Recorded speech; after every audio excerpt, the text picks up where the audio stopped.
the question I have for you, what happens though now? We are where we are. Netanyahu and his government are in charge. Nobody seems to be stopping them. What happens? To your broader question of where does this all end up going, there's almost two kind of simultaneous wars, in a sense, that are going on. There's the actual, control of power, in which case Israel's done phenomenally well over the last couple of years. I mean, Israel still has the support of the most powerful governments in the world, damn near unconditionally, if not purely unconditionally. They've been very successful in terms of taking out Hezbollah leaders. They've been very successful in terms of destroying the Gaza Strip. They've been successful in getting the regime change that they've wanted for many years in Syria. However, simultaneously, while that's going on, global opinion has drastically changed of Israel to a degree that would have been unimaginable just a few years ago. And despite whatever arguments might be made for whether this meets a genocide or doesn't meet a genocide, or whether, as two former Israeli prime ministers who have come out recently and said that war crimes are being committed, wherever you fall on that, the fact is that the debate is now over whether Israel is committing a genocide or not. And that is something that all of us should take a step back and appreciate how profound it is. Especially amongst young people, in the future, I don't believe Israel will ever be viewed the same as it was by my parents' generation. And so what does that mean? As you mentioned earlier, Piers, that's right. This is a big part of how wars end, is when public support evaporates. When I interviewed the UK ambassador to the UK, yes, she was able to tell me definitively that 30,000 Hamas terrorists had been killed. I think it was an estimate, let's be clear. But she had absolutely no idea, estimate or otherwise, how many children have been killed in the process. Do you know? There's a very simple logical explanation for that, which is Israel is targeting Hamas and Palestine. Do you know how many children Israel's killed in the process? There is a very simple explanation for the reason that we do not know. Because you only count the terrorists you killed, not the children? Hear the explanation? Well, I just ask you, just to be clear, are you saying that the IDF only counts the bodies of terrorists it kills, not innocent children? Well, the IDF has not been, and this is a shift now, as you will have heard from Jonathan Conricus, has not been in control of any significant part of Gaza to be able to conduct that analysis. So how does it know how many terrorists it's killing? Because it is striking them with clear intelligence and targeting those strikes deliberately. So it counts the bodies of the terrorists, but not the children it kills in the process? It counts. I'm sorry, this is perfectly logical. It's actually not logical at all. It counts. To anyone watching this, they're thinking, what on earth are these Israelis saying? First the ambassador, now you. What you're saying is that you only count the terrorists that are killed. You don't count the children that are killed in the process of killing the terrorists. Perhaps to which it begs the question, no, I can provide you with some additional analysis. Why? Dave, I'm told I'm lacking logic here. Is there anything logical about what we're hearing about how they apparently know the exact ratio of terrorists they're killing to civilians, but they don't know how many civilians they're killing? How do you know the ratio?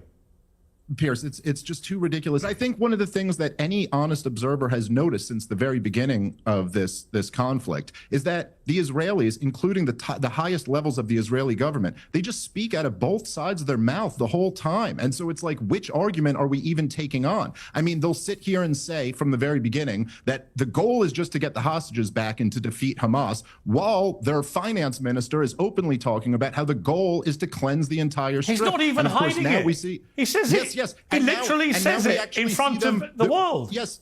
And we see them now putting this into plans into action to do this. So how are we to judge this? They'll sit here and say that they've taken painstaking efforts to make sure that they limit the number of civilians that are killed, while also saying they have no idea how many civilians are being killed, and they don't count the number because that's not who they're targeting. You'll sit here and say we're only targeting Hamas, or that we're only intentionally targeting Hamas, and at the same time think about the argument they're even making as Smotrich is out bragging about how not one grain of wheat will get into Gaza for this 3-month period that you're referring to. But they'll say, hey, look, they have stockpiles of aid that had gone in there previously. It's like, okay, Piers, so then logically, can't we deduce you're not starving Hamas, They've got plenty of food. Then who is the additional blockade supposed to impact? It's the civilian population. And so, listen, I'm sorry, this is just anybody with just common sense and a basic understanding of logic could tell you that none of these defenses make any sense. As Smotrich has said,